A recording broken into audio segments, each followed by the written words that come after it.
खुर्शीपार ग्रामपंचायतीतील सत्ता संघर्ष आणि सरपंच पदावरून पायउतार झाल्यानंतर माजी सरपंच हेमलता चव्हाण यांनी आपल्यावर लावण्यात आलेल्या आरोपांचा तीव्र शब्दात निषेध केलाय। पत्रकार परिषदेत बोलताना त्यांनी हे सर्व आरोप राजकीय सूडबुद्धीतून आणि हेतुपुरस्पर असल्याचा गंभीर दावा केला आहे।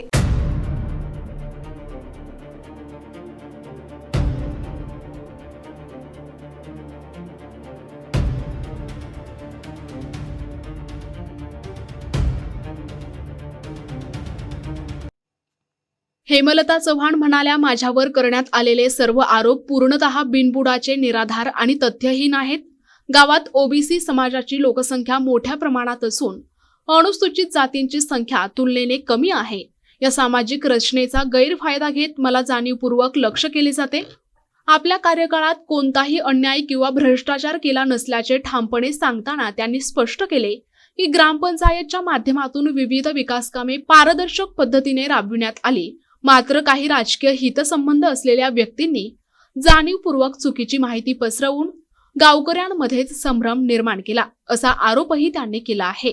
आजही गावातील अनेक नागरिक, विशेषतः महिलांचा आणि काही सामाजिक घटकांचा मला पाठिंबा आहे। सत्य लवकरच सर्वांसमोर येईल असा विश्वास व्यक्त करत त्यांनी न्याय मिळेल अशी आशाही व्यक्त केली आहे। दरम्यान ग्रामसभेतील निर्णयानंतर आणि अविश्वास ठराव मंजूर झाल्याने हेमलता चव्हाण यांना सरपंच पदावरून पायउतार व्हावे लागेल। या घटनेनंतर गावातील राजकीय वातावरण चांगलेच तापले असून या प्रकरणाबाबत विविध स्तरांवर चर्चा सुरू आहे।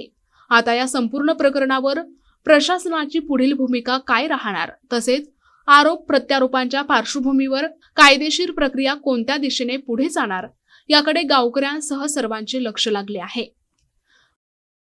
सांगा की आज पत्रपरिषद तुम्ही ठेवलेली आहे ते कशाबद्दल आहे, याबद्दल सविस्तर माहिती द्या। मी सौ हेमलता रमेश चव्हाण, सरपंच खुर्शीपार, तालुका आमगाव, जिल्हा गोंदिया। सरपंच या पदावर 2022 पासून कार्यरत आहे आणि 2022 पासून आतापर्यंत मी कंटिन्यू विकास कामं करत आहे गावाची। आणि 2024 पासून ते आतापर्यंत कोणताही फंड आलेला नव्हता, पण आता हे या महिन्यात म्हणजे जानेवारी डिसेंबरमध्ये 2024-25 आणि 25-26चे 15 लाख रुपये ग्रामपंचायतला आलेले आहेत। आणि हे सदस्यांना दिसल्यामुळे त्यांनी जाणून बुजून माझ्यावर अविश्वास प्रस्ताव आला, मी गावात नसताना। ते 2 नोटीस आम्हाला देण्यात आल्या, जे अविश्वास प्रस्तावाची जी नोटीस ठेवण्यात आली, 20ची एक नोटीस देण्यात आली आणि 19ची एक नोटीस देण्यात आली। मी 20च्या नोटीसवर हायकोर्टात गेली तर त्यांनी शनिवार होता 17चा, 18 आणि 19 शनिवारला मला नोटीस दिली संध्याकाळी 4:30-5 वाजता आणि 19ला त्यांनी मीटिंग ठेवली आणि 19ला मी हायकोर्टात मला माहीत न करता माझ्यावर अविश्वास पारित करण्यात आला। त्या संदर्भात मी कलेक्टर साहेबांना सांगितलं, पण कलेक्टर साहेबांनी कोणती अजूनपर्यंत त्या माझ्या अपीलावर अजूनपर्यंत त्या नोटीससुद्धा निघालेली नाही। मी अपील केलेले आहेत कलेक्टर साहेबांकडे, हायकोर्टाने सदर मॅटर कलेक्टर साहेबांकडे रेफर केलेला आहे। परंतु जे काल ग्रामसभा झालेली आहे तर ते कलेक्टरच्या आदेशानुसार झालेले असे माहीत पडलेले आहे। हां, तरी प्रोसिजरच आहे ती की अविश्वास ठराव झाल्यानंतर 8 दिवसाच्या आत की 7 दिवसाच्या आत आपल्याला ग्रामसभा घ्यावीच लागते। साहेबांनी ग्रामसभा ठेवली, त्याआधी मी कलेक्टर साहेबांकडे 3 वेळा गेली, त्यांना 200-300 लोकांचे साईन घेऊन एक पत्र दिलं।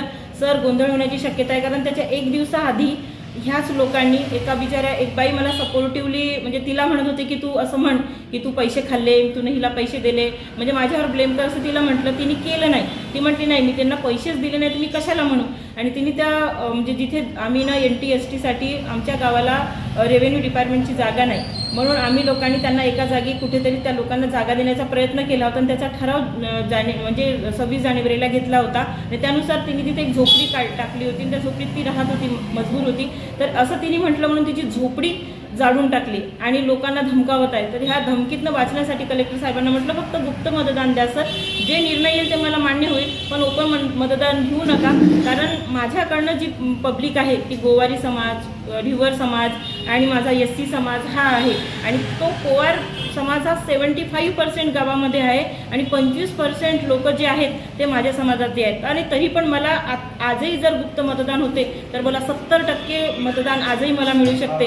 पण ह्या लोकांनी जातीपातीचं राजकारण केलं, प्रत्येकाच्या घरी गेलं आणि धमकावले, जर तुम्ही ह्या मॅडमला वोट द्याल तर तुम्हाला जातीतनं काढून टाकू, तुमच्या मुलांच्या लग्नात उभं होणार नाही, तुम्ही गावात कसे राहता बघून घेऊ, तुमची ऐशी तैशी करून टाकू।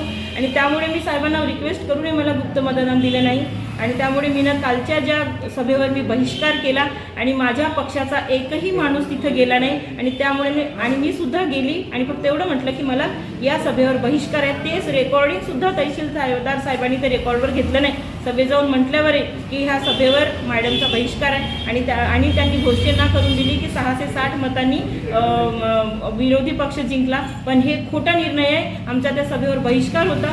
कलेक्टर साहेबांनी आमचं ऐकलं नाही म्हणून आमच्यापैकी कोणीही त्या सभेला हजर झालं नाही आणि म्हणून ते हे जे होत आहे, नोटीस खोट्या दिल्या जात आहेत किंवा आमचं ऐकलं जात नाही कलेक्टर साहेबांकडनं किंवा ह्या ज्या घटना माझ्यासोबत घडत आहेत याचा निषेध म्हणून आम्ही लोकांनी आणि त्याच्यावर लोकांना माहीत व्हावं की ॲक्च्युली खुर्शीपारमध्ये होत काय आहे आणि राजकारणामुळे खुर्शीपार कोणत्या दिशेने चालला आहे हे दाखवण्यासाठी म्हणून आजची पत्रकार परिषद आपण नियोजित केलेली आहे. प्रतिनिधी राधाकिसन चुटे, NTV न्यूज मराठी, गोंदिया.